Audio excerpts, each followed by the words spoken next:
En la segunda carta a Timoteo, capítulo 4, versículos del 6 al 8, encontramos las últimas palabras del personaje que después de Jesucristo es el más sobresaliente de todo el Nuevo Testamento, el apóstol Pablo. Y cuando leemos la forma en la que él se despide del mundo, podemos nosotros adentrarnos en su corazón de él y entender claramente que Dios nos conceda, como a Pablo, a todos nosotros que estamos estudiando sus palabras, despedirnos cuando Dios nos llame a casa de esta manera.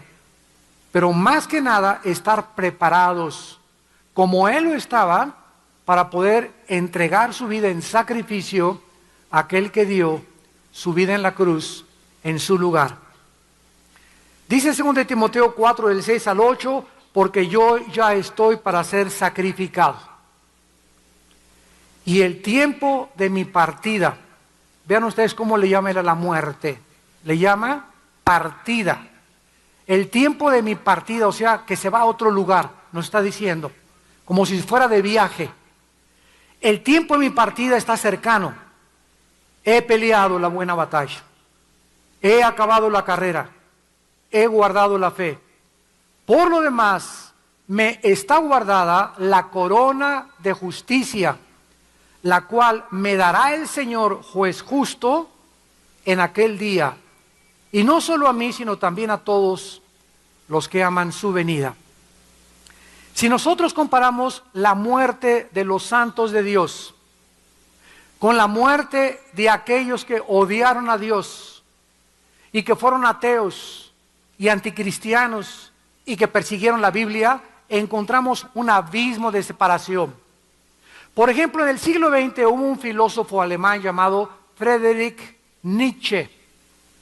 Este hombre escribió un libro, bueno, varios libros, uno fue El Anticristo, el otro Así hablaba Zaratustra, pero él se hizo famoso porque a principios del siglo XX su filosofía fue la que influyó el nazismo. Hitler bebió la filosofía y los libros de Nietzsche y llegó a creer lo que Nietzsche decía en sus libros, que se podía crear una superraza. Él llamaba el Superman o el superhombre. Hitler entonces creyó que él pertenecía a ese superhombre y que por lo tanto los alemanes, la raza aria, eran aquellos que deberían de perpetuar la raza humana y habría que eliminar a los judíos, a los negros, a cualquier otra raza del mundo, homosexuales, etcétera, etcétera, y además que podían ellos experimentar con los otros seres humanos que no eran de la raza aria, eran ratones. Y por eso el doctor de Hitler, llamado el doctor Mengele, comenzó a abrirle a las mujeres embarazadas el vientre, comenzaron a hacer experimentos de clonación, comenzaron a hacer experimentos de una especie con otra especie, con animales, etcétera, etcétera. Algo indescriptible. Muy bien, Nietzsche a los 43 años se volvió homosexual. A los 44 años lo internaron en el manicure. A los que allá en Latinoamérica no sepan, manicure es el hospital psiquiátrico. En México le llamamos el manicure, porque te arreglan muy bien las uñas. Y allá fue en el hospital psiquiátrico donde él se aventaba contra las paredes y murió completamente loco. El hombre que había dicho que Dios estaba muerto, moría como un animal, tal vez peor que un animal. Otro hombre famoso del siglo XX, José Stalin, el dictador de Rusia durante la Segunda Guerra Mundial, que se calcula que mató a más de 50 millones de personas, incluyendo a su familia, porque sufría una paranoia tan grande que no confiaba ya ni en su mamá, ni en sus hermanos, ni en sus tíos, ni en su madrina, ni en su compadre.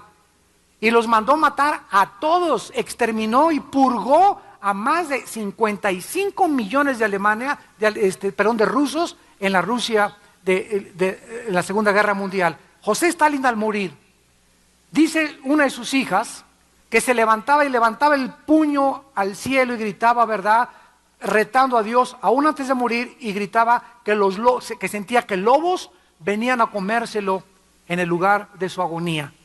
Así es como murió José Stalin. Otro grande, para no ir más lejos, Jean-Paul Sartre, el padre del existencialismo francés, el que dijo que la vida no tiene ningún significado más que el que podamos encontrar, del cual copió Carlos Sagan, el astrónomo ateo que murió hace algunos años. Sartre escribió un libro que se llamó La náusea y otro libro que se llamó El muro. Y él decía, la vida es una náusea. Y antes de morir, lo más irónico de la vida de este ateo fue que dijo lo siguiente: yo no entiendo, y fue de los ateos más honestos al morir, porque dijo esto: yo no entiendo cómo yo, considerándome intelectual, padre del existencialismo, y habiendo perseguido a un ser que no existe, ¿cómo es que gasté mis energías y mi fuerza persiguiendo a un ser que no existe? O sea, si no existía, ¿por qué gasté toda mi vida tratando de mostrar que no existía? Es absurda mi vida, y ahora encuentro que he llegado a un muro o a un lugar donde ya no puedo brincar al otro lado. Así fue como Sartre se despidió del mundo. Veamos ahora a un grande apóstol de Dios. Estas últimas palabras del apóstol Pablo no las escribió desde Reino Aventura, ni se encontraba tampoco en Disneylandia, ni en el Hospital Los Ángeles con aire acondicionado y con enfermeras lindas a su alrededor, con pediatras y con ginecólogos y con anestesiólogos y con etcétera, etcétera. Él se encontraba en una prisión fría y oscura en Roma, donde no había camas, no había sillas, no había absolutamente nada, esperando. Todavía es mucho más tensión esperar, sin saber el momento exacto, que en cualquier momento los soldados romanos le abrieran la reja y se lo llevaran a ejecutar. Él sabía que pendía sobre su vida sentencia de muerte, porque ya había sido dictada por el dictador romano y emperador Nerón. Pablo sabía que había llegado ya al final de su vida y de su ministerio, por lo cual tenía que pasar el manto a su amado discípulo Timoteo y compañero de viajes. Y su último encargo a Timoteo, que es la primera y la segunda carta a Timoteo, es: Timoteo, predica la palabra de Dios. A tiempo y destiempo corrige, redarguye con toda sana doctrina, porque va a llegar el tiempo, que es el que estamos viviendo nosotros, en el que ya la mayor parte de los que se dicen cristianos no van a querer oír la sana doctrina. Van a andar de campañas de sanidades en campañas de sanidades, de milagros, que orito que cae del cielo, que diamantes que caen del cielo, que se tumban al suelo, que risa santa, que vómito santo, que carcajada santa, etcétera, etcétera. Van a andar en un mundo de ilusiones, en un mundo que no es la palabra de Dios, porque no conocen la palabra de Dios. Tendrán comezón de oír y se amontonarán maestros conforme a sus propias concupiscencias. Su último encargo a Pablo es: predica la palabra, porque la apostasía se acerca y los peligros que en los últimos tiempos azotarían a la iglesia cristiana. Pablo no se encontraba de ninguna manera amargado, ni desilusionado, ni desanimado, ni deprimido por las circunstancias como terminaba su vida y su ministerio, en una prisión. ¿Dónde están mis discípulos? ¿Quién sabe dónde están? ¿Dónde están todos aquellos que sané? ¿Quién sabe dónde están?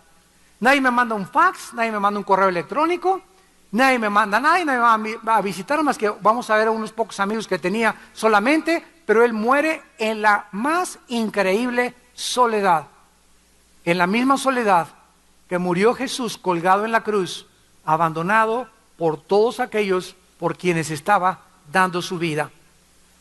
Ahora, ni desanimado ni amargado, terminaba su vida, y al contrario, se encontraba, y es el mensaje que nos está transmitiendo el Espíritu Santo, Pablo se encontraba preparado. Santos de Dios, tenemos que prepararnos para la hora de morir. Prepárate para encontrarte con tu Dios, dice la Biblia. Porque tú puedes, saliendo de esta calle, ahí a la vuelta de la esquina, despedirte de este mundo. O mañana no amaneces, o muchos de ustedes no nos volvemos a ver en 1 o 2 domingos, o muchos de ustedes les quedan 6 meses, pero ninguno de nosotros tenemos la vida contada. Y como no sabemos cuándo hemos de morir, tenemos que estar preparados cada día que nos levantemos de darle gracias a Dios. Y que cuando la muerte nos sorprenda, no nos sorprenda viviendo en pecado. Porque aunque no podemos perder la salvación, vamos a ver lo que sí vamos a perder por toda la eternidad. Veamos pues en primer lugar el versículo 6, su muerte. Dice Pablo, yo ya estoy para ser sacrificado. Esta palabra, sacrificado, es una palabra muy importante que es espendomai en el griego, que significa sacrificio de ofrecimiento de las ofrendas que le traían a Dios. Vamos a traducirlo, ya estoy para ofrendar mi vida. Ya estoy para entregar mi vida. Él la está entregando porque él sabía, Pablo, que cuando Cristo le dijo, le es necesario sufrir mucho por causa de mi nombre, Pablo sabía que cuando el cristiano se enfrenta al mundo y cuando comenzamos a predicar al mundo y comenzamos a predicar la verdad, vamos a desatar la persecución contra nuestra propia vida. Jesús dijo, si el mundo los aborrece, Juan 15, sepan que a mí me aborreció antes. Y a ustedes los persiguen porque ellos no me conocen, porque son del mundo. Así que no te extrañes si tu compadre, algún cuñado tuyo, algún hermano tuyo, inclusive tus propios padres, o vecinos, o familiares, o primos, no te extrañe de ninguna manera si comienza la gente a perseguirte, a criticarte, a burlarse de ti. Ahora ya traes la Biblia, y ahora te dices cristiano, y te dicen el aleluyo, etcétera, etcétera. No te sorprendas, porque forma parte de nuestro entrenamiento. Porque cuando viene la persecución y yo realmente tengo a Cristo, la voy a aguantar. Sígueme con cuidado. Si tengo al Espíritu Santo, que es un espíritu de temor, voy a aguantar las balas y los misiles y las calumnias y las críticas y las traiciones que me hagan. Pero si yo no tengo a Cristo y solamente me digo de la boca para afuera que soy cristiano, cuando venga la persecución me voy a derretir. Y les voy a decir, no es cierto, yo voy a la iglesia pero no cristiano, no, fanático no soy. O yo no he cambiado de religión, No, yo sigo creyendo en aquello.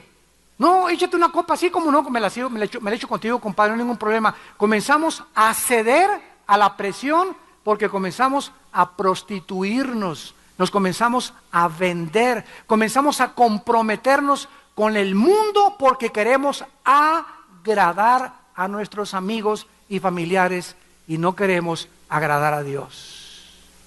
Y cualquiera que se constituya amigo del mundo, dice Santiago 4:4, se constituye enemigo de Dios. Así que si tú eres cristiano, piensa muy bien antes de regresar a la iglesia. Si tú estás dispuesto a sufrir por Cristo, síguelo siguiendo. Pero si tú crees que puedes ser amigo del mundo, con un pie en el mundo y otro pie de Dios, más vale que reflexiones y analices y te examines si estás en la fe. Porque si eres cristiano, vuelvo a repetir, vas a enfrentar con el Espíritu de Dios la crítica y la burla y vas a aguantar y vas a ser fiel hasta la muerte. La palabra sacrificio, espendomai, que significa ofrecimiento, era la ofrenda de bebida que se ofrecía a Dios. ¿Qué perspectiva tenía Pablo de la vida? Él percibía la muerte como una ofrenda sacrificial a Dios. Cuando una persona en el Antiguo Testamento quería hacer un sacrificio a Dios, tomaba regularmente una copa de vino de aceite y la derramaba simbolizando su vida. O sea, agarraba un vaso de aceite y decía, todo lo que contiene el aceite es mi vida. Y decía esto, mi vida no vale absolutamente nada, la vacío y la tiro y lo que era para mí ganancia lo estimo como basura para ser llenado por el Espíritu de Dios. Todos mis anhelos, mis perspectivas, mis ambiciones, mis metas, Señor, ya no son nada. Heme aquí tu siervo, tu sierva, hágase de mí según tu voluntad. ¿Quieres que deje la carrera de arquitectura y me vaya de misionero a África, Señor? Haz conmigo según tu voluntad. Yo no escogí nacer, tú me llamaste, tú me has dado esta misión, yo sé que en tu voluntad tengo tu bendición. Señor, ya no quieres que venda pepitas y ahora quieres que venda hamburguesas, Padre, no se haga conmigo tu voluntad. Señor, ¿quieres que siga con este cocodrilo del esposo que está junto a mí? ¿Y quieres que me siga aguantando? No se haga tu voluntad sino mi voluntad, Señor, porque haciendo tu voluntad tengo tu bendición. Cuando uno viene a Cristo, uno viene a rendirse, a derramar nuestra vida. Es lo que se llama, el que quiera salvar su vida, la va a perder. El que quiera mantener en el vaso, no pueden dos cosas llenar el mismo vacío. Es un principio físico. No pueden dos objetos llenar el mismo vacío. Si tú estás lleno de ti y el Espíritu Santo quiere llenar, no puede porque estás tú, tu ego le impide al Espíritu Santo llenarte. Tienes que vaciarte de ti para que el Espíritu Santo llene tu vida. Cualquiera que tenga un odre viejo, no se le puede echar vino nuevo. Se tiene que hacer un odre nuevo para que el vino nuevo no se desperdicie y sea vaciado en el odre nuevo. Este odre es nuestra vida. El Espíritu Santo es el aceite o el vino que entra a nuestra vida para poder llenarnos y ya no vivir nosotros, mas Cristo vive en mí. Muy bien, en otras palabras, Pablo estaba diciendo, estoy ofreciendo mi vida mediante la muerte por el Señor Jesucristo.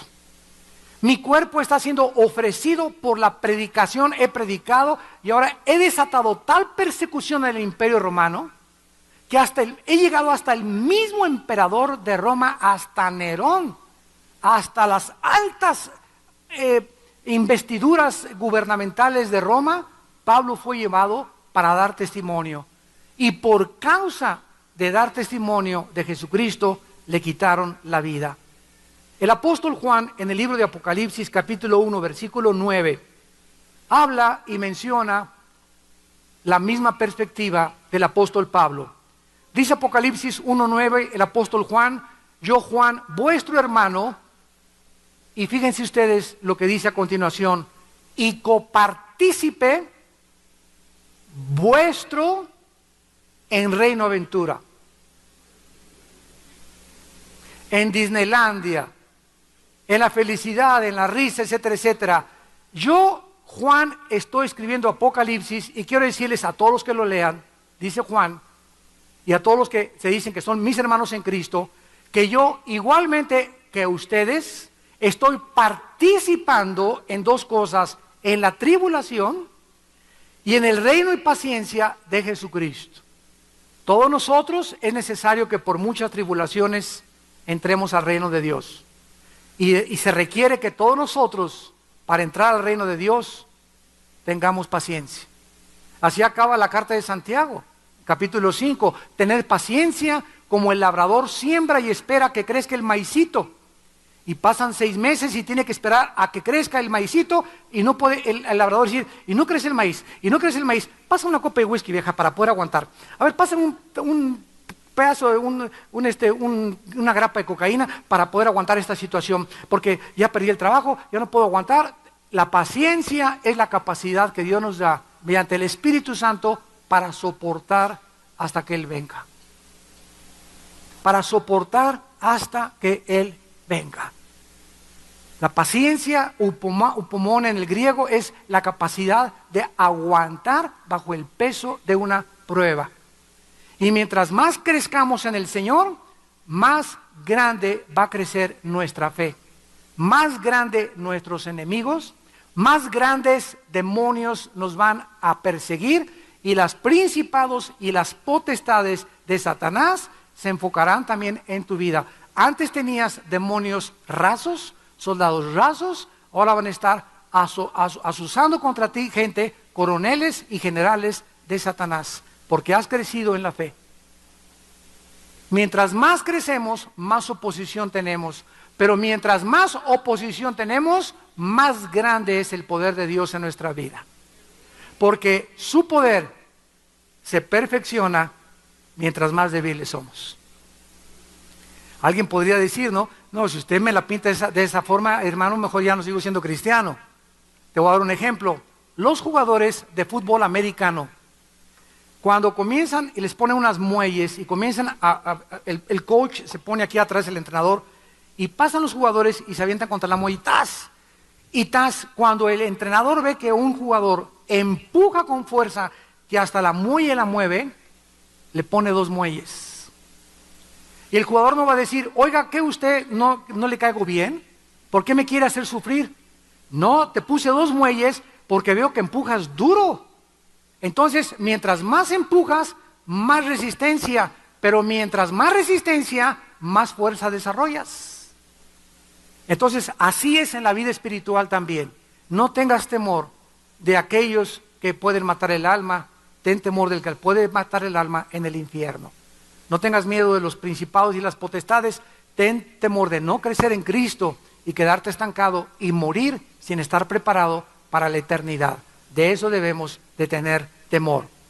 Pablo no estaba pensando en que iba a ser ejecutado y ahí terminaba todo. Estaba consciente que otra vida lo estaba esperando. No, para que ya lo oyo ahorita y me voy a quedar. Como dicen los ateos, ¿no? Como lagartija fea, como pájaro herido en el suelo y me van a enterrar. Y me echan la tierrita y adiós mundo cruel, ya nunca te veré. Nada de eso. Él estaba absolutamente confiado que él estaba ofreciendo su vida por causa de la cruz. Por causa del que murió por él en el monte Calvario y de ninguna manera estaba perdiendo la vida. Al contrario, la estaba salvando. De ninguna manera la estaba perdiendo. Desde su conversión, todo lo que había ganado Pablo, títulos, prestigio, honra, popularidad, riquezas, poder, todo lo había considerado como basura. Miren ustedes en Filipenses capítulo 3 lo que él dice acerca de su vida pasada. Ustedes saben que todos los apóstoles eran pescadores. Con trabajos llegaron al 4º año de primaria los apóstoles de Cristo.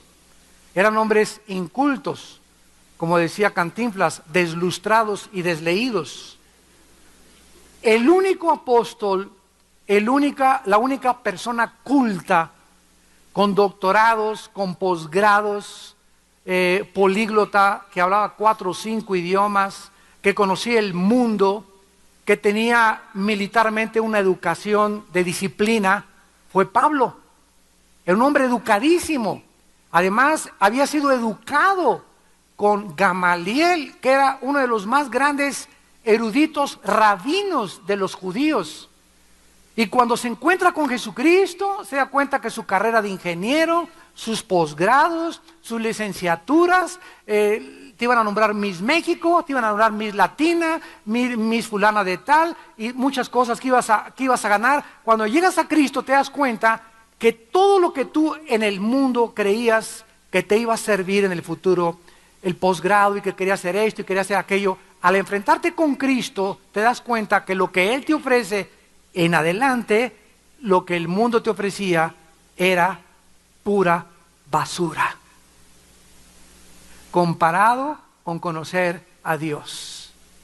Porque todo lo que el mundo nos ofrece va a ser destruido, eliminado, y va a ser cambiado el mundo. Lo único que va a sobrevivir del mundo no son las estatuas, ni las calles con tu nombre, ni tus títulos que tuviste, ni tus doctorados. Lo único que va a sobrevivir son las almas. Son las almas humanas. Y eso es lo que más valor tiene. ¿De qué le sirve al mundo? Dijo Cristo, que ganes el mundo y pierdas tu alma.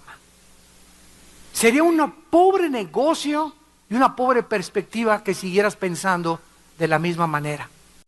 Creer que puede el mundo darte algo mejor que lo que Dios te quiere ofrecer. Sería una pobre manera de seguir viendo en una perspectiva distorsionada. Yo le llamaría insanidad mental, porque es una locura creer que algo el mundo nos puede ofrecer. Dice Filipenses capítulo 3. Versículos del 4 al 8, es Pablo escribiendo, yo también sé de qué confiar, aunque yo tengo también de qué confiar en la carne, Si alguno piensa que tiene que confiar en la carne, yo más, dice Pablo. Escuchen lo que dice Pablo de su vida. Circuncidado al 8º día, o sea, era judío de judíos, del linaje de Israel, de los Pompidiu, de la tribu de Benjamín, de la familia Richelieu, hebreo de hebreos, en cuanto a la ley, fariseo, en cuanto a celo, perseguidor de la iglesia, en cuanto a la justicia que es en la ley, irreprensible. Era un religioso que no fumaba, no tomaba Coca-Cola, no tomaba ni café, no tomaba nada, no veía películas pornográficas, no veía la televisión. Eso sí, exactamente igual que los mormones. Los mormones nos ganan en cuanto a esas cosas porque ellos ni café toman. Y los cristianos tomamos bastante café y además es muy bueno. Digan los mormones que tomen café. Porque está demostrado que es uno de los mejores antioxidantes que hay. No el decafeinado, El decafeinado es cancerígeno. ¿Por qué? Porque es químico. Entonces, si tomas decafeinado, mejor tómate un té. Pero no tomes decafeinado porque es químicamente preparado. Y 1 o 2 tazas es muy saludable la taza del café. Entonces, ellos no toman ni Coca-Cola. Tú tomas 1 litro antes de acostarte en la noche. Pero gracias a Dios que no es por obras, ¿verdad? Si no, estarían ahí junto a Cristo el día de la eternidad. Muy bien, dice Pablo a continuación, irreprensible, pero cuantas cosas eran para mí ganancia, lo que él consideraba que en la vida futura le iba a servir, las he estimado como pérdida por amor de Cristo. Y ciertamente aún estimo todas las cosas como pérdida por la excelencia del conocimiento de Cristo Jesús mi Señor, por amor del cual lo he perdido todo y lo tengo por basura. Lo tengo por basura por conocer a Cristo, para ganar a Cristo. ¿Qué le pasó a Moisés? Dice Hebreos 11, 24 al 25, que Moisés estaba en el palacio del faraón, hijo de la hija del faraón. Si el faraón se moría, Moisés ocupaba el puesto del faraón. Si Moisés se moría, él subía al trono a ser el emperador de Egipto. Tenía Moisés un closet lleno de puro traje Roberts, puros zapatos Floor Shame. Tenía estacionado un Lamborghini el lunes, un Maserati, un Bentley el miércoles. Tenía todo lo que creemos que el mundo nos puede ofrecer. Y dice Hebreos que cuando Moisés llegó un momento en el que tenía que escoger, que es el momento que te va a llegar a tu vida y que me llegó a mi vida también, donde nos tenemos que decidir a quién queremos seguir. En ese momento llega en tu vida que tienes que decidir a quién vas a seguir. Y dice la Biblia que cuando Moisés consideró todo lo que el mundo le ofrecía, rehusó llamarse hijo de la hija de Faraón. Gracias, mamá. Moisés, el trono. Moisés, la corona. No quiero nada absolutamente. Y volteó Dios, y volteó Moisés, y tuvo Moisés mucho más grande las riquezas de Dios en el desierto, sufriendo con el pueblo de Dios, que los deleites temporales que el mundo le ofrecía del pecado.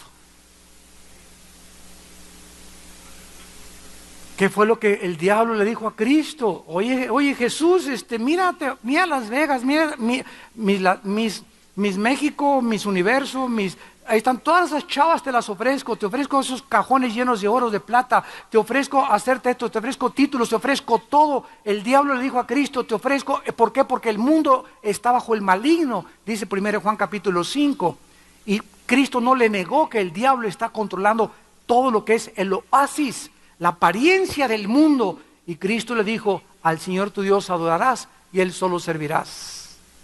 El diablo le dijo, no tienes por qué ir a la cruz, no tienes por qué sacrificarte, ni ser fiel a tu esposa, ni tener sexo hasta que te cases, no tienes por qué ser un santurrón, no tienes por qué sacrificarte muchas cosas, hay fiestas que te puedes divertir. Y Cristo sabía que todo eso era un oasis, es como un regalo que te ofrece el mundo con listones, y le quitas los listones al regalo y abres el regalo y está vacío.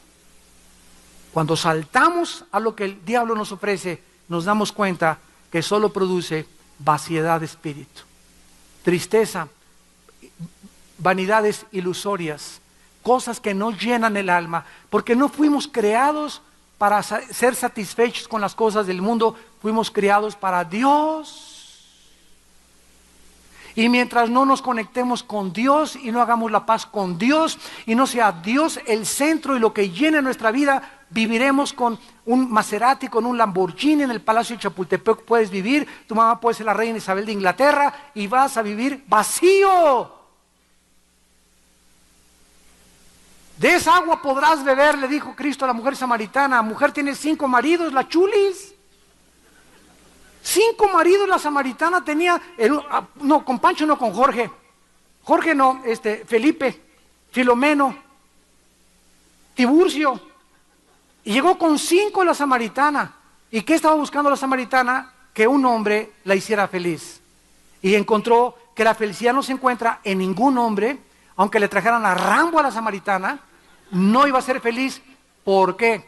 Porque la felicidad no nos la dan las personas, nos las da Dios. Cuando tú te casas, tú no te casas para que te hagan feliz. Cuando tú te casas, tú tienes que ser feliz. Porque si tú te casas siendo infeliz creyendo que la persona con la que te casas te va a hacer feliz, tú la vas a amargar a ella o ella a ti. Tú te casas feliz para poder hacer feliz con la que te vas a casar. Porque me caso feliz para darle mi felicidad, para darle mi gozo, para darle todo lo que yo tengo. Porque si me caso creyendo que ella es la razón de mi felicidad, no, tú no me haces feliz, me voy a buscar otra, porque es la razón de todo el mundo. Yo con ese hombre no soy feliz. Oye, ¿te casaste para que te hiciera feliz o para que tú lo hicieras feliz? Para que él me hiciera feliz. Por eso vives amargada, destituida de toda llenura del Espíritu Santo, y vives una vida totalmente carente de significado, porque crees que en las personas está la felicidad. Y la felicidad solamente puede provenir de Dios. Todo lo estimo como basura por ganar a Cristo. Y dice el versículo 10, me fascina y me encanta el versículo 10 de Filipenses capítulo 3, a fin de conocerle. ¿Qué dice Juan 17:3? Esta es la vida eterna, que te conozcan. ¿Qué es ser cristiano? Simplemente entrar a una dimensión sobrenatural del espíritu, del mundo invisible, donde a través de la Biblia comenzamos a conocer al invisible. La Biblia nos pone en contacto con los verdaderos valores y con lo que vale la pena en la vida. Nos ponemos a hacer contacto con Dios, y conocer a Dios debe ser la meta más grande de todo ser humano. Quiero leerles a continuación lo que dijo un grande científico norteamericano llamado Wernher von Braun. Él era un alemán y fue el director de la NASA. Fue el hombre, el ingeniero espacial, de aeronáutica espacial, que mandó el cohete en 1969 a la Luna. Wernher von Braun. Todos los días tenía en la NASA estudios bíblicos con todo el personal de la NASA. Y se calcula que cuando estuvo Wernher von Braun en los 60s como director de la NASA, el 70% de los trabajadores de la NASA se convirtieron a Jesucristo. Y Wernher von Braun escribió: conocer a Dios es la meta más noble del entendimiento humano. Amarle, lo más noble de nuestro carácter, y seguirle, la pasión más fuerte que pueda gobernar el corazón. Él era un hombre apasionado, sí, era un hombre ingeniero y trabajaba y hacía proyectos, pero su pasión era, llegando a su casa y al levantarse, buscar a Dios en la Biblia y conocer a Dios y sentir a Dios y entender a Dios y conocer sus caminos y sus pensamientos. Dice Pablo, a fin de conocerle. Y no solamente eso dice Filipenses capítulo 3, sino que dice Pablo, no solamente quiero conocer a Dios, sino que también dice, yo quiero solamente, aparte de conocerle, el poder de su resurrección. ¿Cuántos de ustedes creen que Cristo vive? Yo, amén, amén, todo. Pero ¿cuántos de ustedes ya están viviendo un nivel más alto? No solamente decir, creo en Cristo, ya soy cristiano y me bautizaron, sino cuántos de ustedes ya han experimentado el poder de su resurrección en sus vidas. O sea, ¿cuántos de ustedes podrían decir sinceramente, yo sé que mi Salvador vive y que es fiel? Yo sé, el Espíritu me da testimonio que Él es real. Yo ya tengo el testimonio en mi Espíritu, ya he sentido la presencia de Dios, del Cristo resucitado en mi vida. ¿Ya has entrado tú a esa fase? Porque Jesús prometió, el que crea en mí, mi Padre y yo vendremos a Él y nos manifestaremos a Él. Así que no solamente creer, Él quiere que tú experimentes que Él está vivo, el poder de su resurrección y la participación de sus padecimientos, llegando a ser semejante a Él en su muerte. Tenemos que poner a Cristo en primer lugar para comenzar a prepararnos para el día de nuestra muerte. Vemos en segundo lugar que Pablo estaba consciente de su partida. Dice 2 Timoteo capítulo 4, versículo 6, el tiempo de mi partida está cercano. Esto es precioso. Pablo dice que el tiempo para la hora de su partida de este mundo había llegado. Y vean ustedes qué lindo, que la palabra partida, analuo en el griego, contiene 3 significados. Los griegos usaban la palabra partir en 3 ocasiones. En primer lugar, usaban la palabra partir cuando el barco levantaba anclas, soltando las amarras y adentrándose al mar para navegar a otra nación. Pablo estaba diciendo que su vida había estado anclada y amarrada a un muelle. Así es como nosotros nos debemos sentir. Somos como un barco que hemos estado amarrados, anclados en un mundo, pero sus anclas y sus amarras iban a ser soltadas y ahora Pablo estaba listo para navegar al puerto final, al cielo. En segundo lugar, los griegos usaban esta palabra cuando levantaban una tienda de campaña. Pablo sentía que él solamente había estado habitando en una tienda de campaña. En 2 Corintios 5 dijo, aunque nuestro tabernáculo, nuestra casa, se deshiciere, tenemos de Dios una hecha no de manos, eterna en los cielos. Entonces Pablo sabía que había estado acompañando este mundo de un lugar a otro, pero ahora estaba listo para salir, ¿de dónde?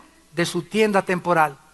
De la tienda de campaña que es nuestro cuerpo, frágil, portátil, corruptible, para recibir otra casa incorruptible, eterna en los cielos.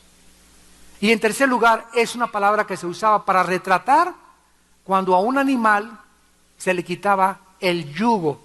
Ustedes saben que los bueyes, cuando van arando, tienen un yugo, porque si tú pones a un buey por acá, el otro se va por allá, y no aran los dos la tierra. Entonces, para que caminen juntos, para que este va para acá, este va para acá, y siempre estén juntos, necesitan estar unidos en el pescuezo con un yugo. El matrimonio es como un yugo, y el yugo es Jesucristo. Ya no es lo que yo quiero, ya no es lo que ella quiere, sino que los dos tenemos que estar de acuerdo en conocer al Cristo de la Biblia para poder darle gusto a Él. Ya no son mis intereses, ni tus intereses, mi amor, son los intereses del reino de Dios. Entonces Pablo creía, ¿verdad?, que él había estado trabajando como un buey, aunque no lo era, al moler el grano o arar la tierra. Se sentía como un buey, se sentía como un animal que había estado con un yugo. Y ahora este yugo le era cortado y de sus cargas, de su labor extenuante y duras de esta vida, para ser enteramente libre. Nos sentimos todavía aquí, ¿verdad?, con este yugo y cargados y todos los días y esperando y luchando y sostenidos por el poder de Dios, pero la muerte es como que nos rompen el yugo y ahora sí ya podemos volar como las mariposas cuando abandonan el cocuyo y con las alas en un cuerpo resucitado a la vida que nos está esperando. En otras palabras, nuestra vida es como un barco anclado. Nuestra vida es como una tienda de campaña donde vivimos dentro. Nuestra vida es como un yugo al cual estamos atados mientras vivimos. La muerte para el cristiano es ganancia. Pero eso sí, ¿verdad? Cuando viene la ambulancia, sálvenlo por favor, y pum, pa, pum, pa, y denle choques, y todos hacemos lo imposible porque a una persona se quede en esta vida y siga sufriendo con nosotros. ¿No es verdad? ¿Para qué quieres que se quede? Les voy a decir por qué queremos, porque somos egoístas y estamos acostumbrados a esa persona y sabemos que al separarnos de esa persona va a haber una tristeza y un hueco en nuestra vida y por eso queremos que se quede aquí. Pero si esa persona nos dijera, es que me voy a un mejor país, a un mejor planeta, voy a estar contento y todo, claro que sí, mi vida, es mejor que tú te vayas, yo me aguanto, pero quiero tu felicidad. Que así pensáramos, ¿se imaginan? Y es como las mamás posesivas que tienen hijas, y aquí se me queda mi Blanquita y mi Carmelita, y la señora ya tiene 70 años, pero como ella es la que le plancha, le dije la que la cambia, elige la que la baña, le prohíbe que no salga con nadie, ningún novio es lo suficientemente bueno para su hija, y ahí está la pobre Lupita con su mamá Carmelita, y hasta los 60 años se muere solterona, porque la mamá fue posesiva con ella, nunca le soltó las amarras para que hiciera su felicidad. Eso es egoísmo. Esa mujer no ama a su hija, odia a su hija. Porque el amor todo lo sufre, todo lo soporta y no busca lo suyo. 1 Corintios capítulo 3. Entonces, esta es la razón por la cual nosotros debemos estar contentos de que al morir, ya nuestra prisión es una cárcel donde vivimos, que es el cuerpo, que se está envejeciendo, encaneciendo, deteriorándose celularmente, y a los 70 años ves menos, a los 80 menos, a los 90 ya algunos ya no llegan ni a los 80, etcétera, etcétera. Llegamos de niñitos, nos cambiaban los pañales, nos daban el biberón y regresamos a la vejez donde nos tienen que volver a dar el biberón y cambiar los pañales. Es un ciclo de la vida. Por eso cuidado cuando traten ustedes mal a un viejito. No se la van a acabar con Dios. Porque cuando nosotros tratamos mal a las personas de la tercera edad, cuando deberíamos de tratarlas como bebés, como personas a donde vamos nosotros a llegar algún día, escúchame esto, lo que siembras recoges, no te la vas a acabar cuando tengas esa edad. Y vas a ver cómo te van a tratar tus hijos o las personas que te tengan que cuidar. Lo que siembras, recoges. Seamos amorosos con los viejitos, cuidemos a los viejitos, seamos corteses con ellos, seamos caballeros, atendámoslo lo más que podamos, sirvámoslo lo más que podamos, para que nosotros cuando lleguemos a esa edad podamos recoger nuestra cosecha. Dice la Biblia en el versículo 7 de 2 de Timoteo, ahora Pablo comienza a relatar su testimonio. Este glorioso testimonio es de un hombre que se encuentra a las puertas de la muerte. La vida, como Pablo resume, es muy significativa y nos trae 3 ilustraciones de la vida cristiana: un soldado, un atleta y un administrador. En primer lugar, como soldado, Pablo comparó su vida como una batalla, como una guerra en la que todos los cristianos estamos involucrados. He peleado, y vean cómo le llama a la batalla buena. No es una mala guerra la que estamos librando, es una buena batalla, porque es la batalla para la libertad de las almas humanas. Todo lo que hacemos es ¿para qué? Para que mi esposa se convierta, para que mi abuelo se convierta, para que nuestros vecinos se conviertan, para que el mundo conozca a Dios. Lo que sufrimos es para que las almas se salven. Invertimos en el reino de Dios para que las almas se salven. Invertimos en misioneros para que las almas se salven. Todo es con el propósito de salvar almas. Y se requiere disciplina para ganar almas, porque un soldado requiere disciplina. Pablo respondió fielmente a las órdenes de su comandante en jefe, Jesucristo, y le sirvió voluntariamente. En primer lugar, Pablo se separó del mundo dedicado a la misión como soldado de la cruz. Dijo en Hechos 20:24, de ninguna cosa hago caso, ni estimo ya preciosa mi vida para mí mismo, con tal de acabar el llamado que Dios me ha hecho de predicar el evangelio de la gracia de Dios. Tenemos que llegar a ese punto donde no debemos de considerarnos, ay, que no me sentaron hasta adelante, no me reconocen mi voz, no me han hecho pastor, no me dan el aplauso que necesito. Tenemos que comenzar a morir a nosotros mismos, a crecer en humildad y no esperar absolutamente nada más que del cielo. Porque Dios es el que humilla a los que son soberbios, y Dios es el que levanta a los que no buscan nada del mundo. Sufrió ataques, heridas, emboscadas, traiciones y fuego continuo. Ahora que llegué a Colombia, hace un mes, estuve en Bogotá. Me invitó un grupo de más de 900 iglesias de Colombia para predicarles 2 días a los pastores. Y me decían los hermanos de Colombia lo siguiente: hermano, antes de que usted fuera invitado, habíamos invitado a un predicador muy famoso en el mundo. ¿Y qué pasó? ¿Por qué no lo invitaron? ¿Por qué invitaron a mí? Y me contestaron: porque este hermano nos pidió $25,000 de adelanto. Nos pidió que lo recibiéramos en helicóptero en el aeropuerto, que lo transportáramos en helicóptero a su hotel, que de desayunar quería queso cottage con uvas y con papaya, que tenía puras botellas que fueran Evian, no las que hacemos en Colombia, tenía que ser Evian, y si no hay, que las fuéramos a conseguir. Cuando vimos la lista de requerimientos y de condiciones que nos pidió, nos partió el corazón. Yo les dije: los felicito con todo mi corazón, porque esas personas no son soldados de Cristo, son mercenarios del Evangelio. Porque cuando un pastor pide dinero para predicar, o cuando un cantante pide dinero para predicar, mejor que se vaya al Teatro Blanquita.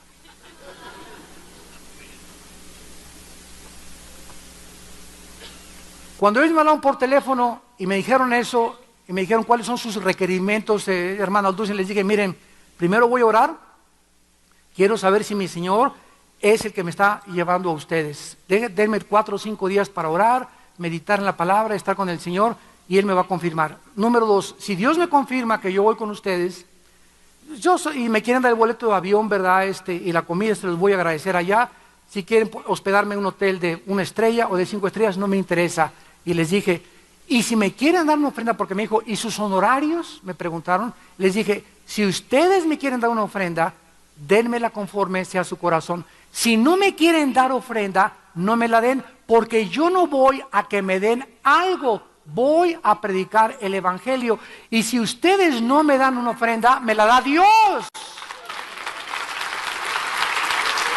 No voy por el dinero. Dios nos libre predicar y vender y prostituir el Evangelio de Cristo cobrando por predicar. Hay de aquellos que hacen eso.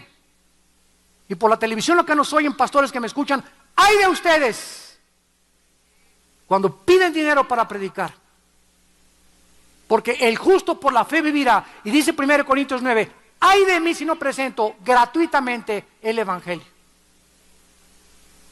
Y Dios me acostumbró desde hace muchos años a que yo tenía campañas a Aguascalientes por acá, y me llevaba la ofrenda y me daban, ni para el camión a regresarme a mi casa tenía. Y me enseñó el Señor a no amargarme, a bendecir a los hermanos, que Dios los bendiga. Y a los 3 o 4 días llegaba alguien con un cheque para darme lo que no me habían dado. Ese es Dios. Él es el que nos sostiene, no los hombres.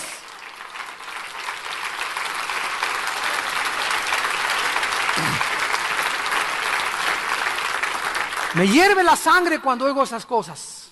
Y créanmelo, yo que estoy viajando por todos lados, ya es una costumbre de los predicadores y de muchos cantantes. No van a la iglesia por menos de $10,000. Y cuando invitamos nosotros así aquí a Mundo de Fe, a Vía Nueva para el Mundo, cualquiera que invitemos aquí a Vía Nueva para el Mundo, ¿verdad? Y nos ponga un precio, no lo volvemos a invitar jamás, que se fañe.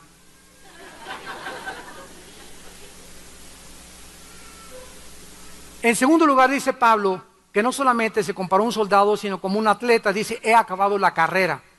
Corrió como si fuera un atleta la vida cristiana. Un atleta necesita disciplina. Disciplina en todos los hábitos de su vida. Necesitamos tener disciplina para comer, para dormir, para beber, para orar, para estudiar, para la sexualidad. Para todas las áreas de la vida necesitamos disciplinados, necesitamos ser soldados disciplinados, atletas disciplinados. Ahora me partió el corazón escuchar que acaba el comité de fútbol de sancionar a muchos jugadores de nuestra selección, porque después del partido con Colombia tuvieron una orgía con prostitutas, siendo casados la mayoría de ellos.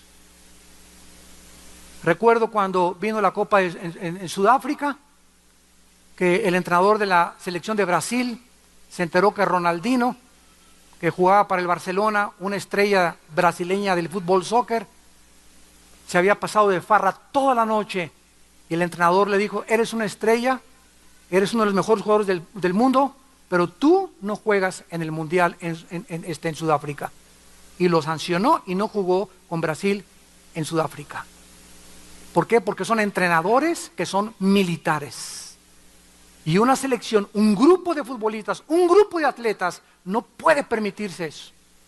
Dice Pablo en 1 Corintios 9, 24 al 27, un atleta se abstiene de todo. Otra cosa que es horrible, ¿verdad?, es ver entrenadores de fútbol fumando. ¿Qué ejemplo dan esos entrenadores a los jóvenes deportistas? Un entrenador tiene que ser un ejemplo de sus alumnos. ¿Por qué? Porque es entrenador. Y él está diciendo: yo estoy así en buenas condiciones a mi edad porque fui un deportista y porque discipliné mi vida. Jugadores, entrenadores que entrenan equipos de fútbol, ahí desde el descanso fumando puros y cigarros. ¿Qué testimonio? Ese es a donde el mundo ha llegado. Ya no hay principios, ya no hay valores, ya no hay verdaderamente convicciones profundas. Y para ser atleta necesitas entender que la disciplina no se puede divorciar de tu vida. Sin disciplina nunca vas a ser ni un karateca, ni un judoka, ni un pianista, ni un guitarrista, ni marido, ni mujer, ni ingeniero, ni taquero, ni nada. Cualquier ser humano que no tenga disciplina en su vida para levantarse, para trabajar, para golpear su cuerpo, para estar dispuesto a hacer sacrificios, nunca llegará a la meta. Te quedarás tirado totalmente en el desierto. Y eso es a lo que los jóvenes los queremos entrenar, que sean disciplinados. Que lleguen, el estudio comienza a las 10:30, a las 10:15 llega el estudio. El servicio comienza a las 12, al cuarto para las 12 estás ahí. Todo eso requiere disciplina. Y no estás ahí, te levantas con tu cafecito y ¿qué horas son? Ya se nos hizo tarde. Y así te pasa toda la vida, viendo, ¿verdad?, la inmortalidad del cangrejo. ¿Qué horas son? No, ya son las 8, se me hizo tarde. Eres una persona irresponsable porque deberías tener un despertador y comprar con tu primer sueldo un despertador para levantarte 2 horas antes de ir a tu trabajo y tener tiempo para orar y para poder vestirte y llegar a media hora a tu trabajo de anticipación. Solo esas personas alcanzan algo en la vida. Si no vas a ser, ¿verdad?, un donadie toda tu vida y un perico perro, como decía mi abuelita. Y finalmente dice Pablo en el versículo 7, he guardado la fe. Como un buen administrador de lo que Dios le había depositado, él estaba administrando, guardando la fe. La fe es esto. La palabra de Dios que nos dice: Armando, te doy esto.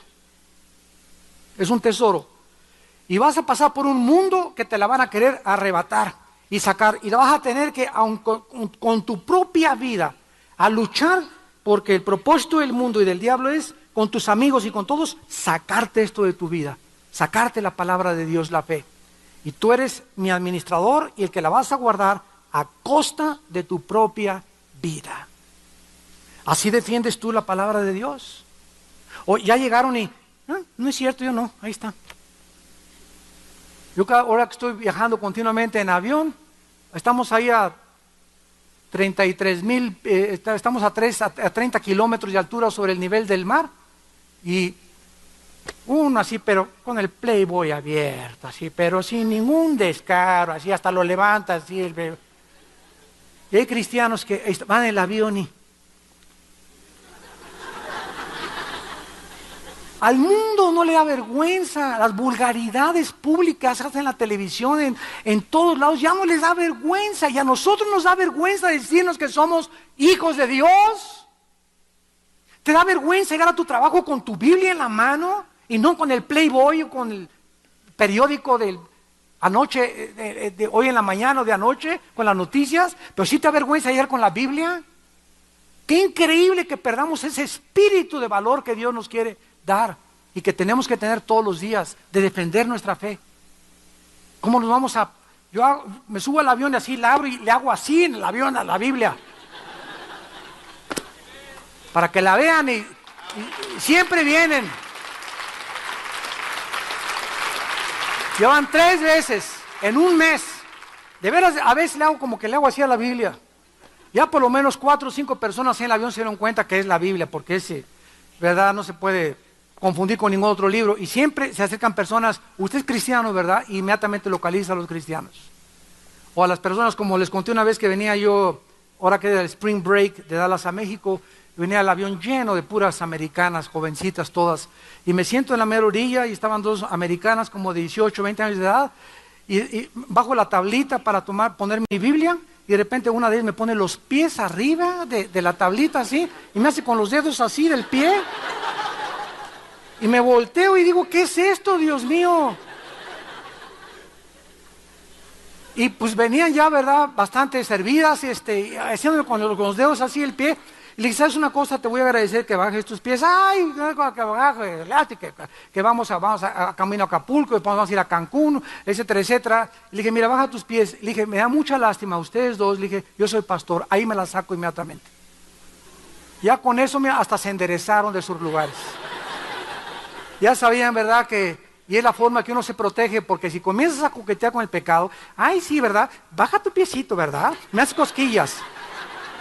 Caes en el pecado. La carne es débil. Tenemos que conocernos. No podemos coquetear ni jugar con el pecado. Digo, baja tus pies, por favor, no me molestes, yo soy pastor. Y les comencé a hablar de Cristo. Hasta la borrachera se les bajó. ¿Por qué nos vamos a avergonzar? ¿Por qué? De ser hermanos cristianos. Es igual que cuando llegas con una azafata, una tienda, una enfermera, inmediatamente soy pastor. Y ya con eso, ¿verdad? Ya si tú tienes alguna otra indirecta, ya te vas a quemar. O soy cristiano. Y eso nos puede quitar muchas tentaciones, varones que me escuchan, para enfrentar el mundo lleno de lobos que tenemos y las tentaciones que hay. Pensemos un momento todos los sufrimientos que Pablo experimentó, las pruebas, las tentaciones, los tiempos que se pudo haber amargado, se pudo haber desanimado, se pudo haber dado por vencido, pero nunca lo hizo. Y ese es el secreto de la vida, no amargarte. Un amargado ya no entra a la tierra de Canaán. Y miren que sobran las ocasiones para amargarnos, porque sobra la gente que nos va a lastimar. Sobran, te van a calumniar, te van a mentir, te van a traicionar, te van a robar, van a decir cosas, te van a quitar a tu esposa, te van a quitar a tu esposo, te van a hacer esto, te van a hacer aquello. Sobran las ocasiones para amargarnos y el secreto está a nadie pagarle mal por mal. Yo le decía hace un momento al pastor César que estábamos platicando, ¿sabes qué, César? Yo hace muchos años, Dios me mostró esto, que cada vez que veo un pastor que me cae gordo, oro por él. O cada vez que me encuentro con una persona que no tengo química con ella y que tengo la necesidad de verla, en lugar de que ya no lo veo, comienzo a orar por esa persona y a los 3 o 4 días sale de nosotros esa antipatía y esa amargura que teníamos contra esa persona.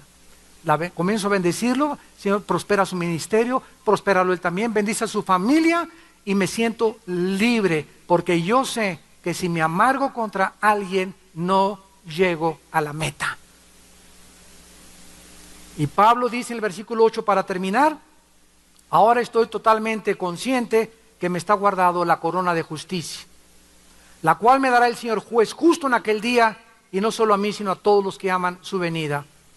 Todo lo que hagamos en esta vida, para terminar, estará contado por las computadoras de Dios para que en la otra vida, cuando pasemos el túnel a la otra vida, el puesto que Dios me tenga a mí para gobernar el universo, el puesto donde te va a colocar Dios a ti de autoridad, porque todos los cristianos estamos llamados a gobernar junto con Cristo el universo.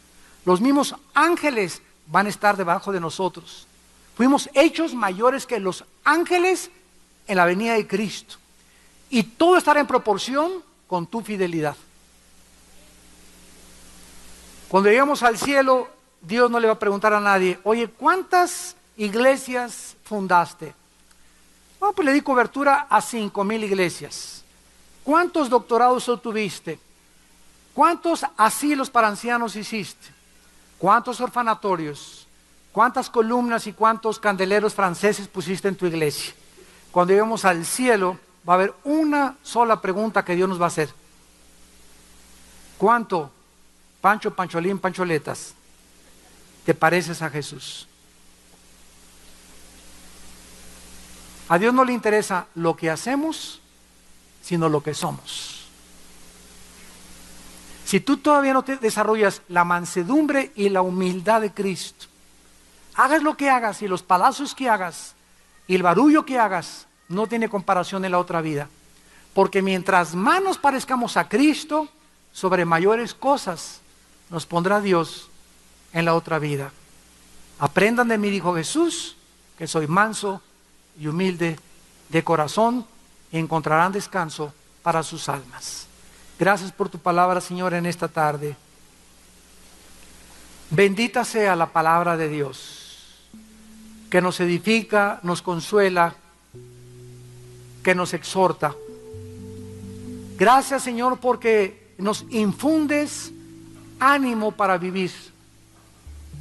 Nos das entendimiento del mundo espiritual para poder con valor llegar a ese día en el que todos nosotros tenemos que llegar, entregarle cuentas a Dios de lo que hicimos o dejamos de hacer mientras estábamos en el cuerpo. Este cuerpo que día a día se desgasta, pero que el interior se va renovando por el poder del Espíritu Santo, que usa la palabra para decirnos: amados míos, estad firmes y constantes en la obra del Señor, sabiendo que vuestro trabajo en el Señor no es en vano. Porque el Señor no es deudor de nadie. Él conoce el amor que tú has tenido a su Hijo Jesucristo. Dios conoce el amor que has tenido a sus santos, y Él viene pronto a recompensarnos con galardón inimaginable, y las aflicciones de la vida presente no se compararán con las glorias que nosotros se han de manifestar. En esta tarde tal vez muchos de ustedes no están preparados, también por la televisión que nos escuchan, para morir. ¿Por qué? Porque no tienes a Cristo en tu vida. Y si tú no tienes a Jesucristo en tu vida, no estás preparado para pasar a la eternidad con la seguridad de donde descansará tu alma eternamente, o irás al infierno por los siglos de los siglos. Invita a Cristo a tu vida en esta tarde, diciéndole estas palabras: Señor mío, te pido perdón por mi vida, porque reconozco que no estoy preparado para morir y encontrarme contigo. Quiero estar preparado invitando a Cristo a mi vida en este instante, porque creo que en la cruz con su sangre pagó por mis pecados. Señor Jesucristo, entra a mi vida como mi Señor, como mi pastor, como mi Salvador, y dame el poder de vivir para ti y nunca avergonzarme de ser llamado tu hijo o tu hija, porque tú no tuviste vergüenza en la cruz de ser desnudado y molido por mis pecados por causa de mi salvación. ¿Cómo habría yo de avergonzarme jamás de negarte delante del mundo? En el nombre de Jesús, amén.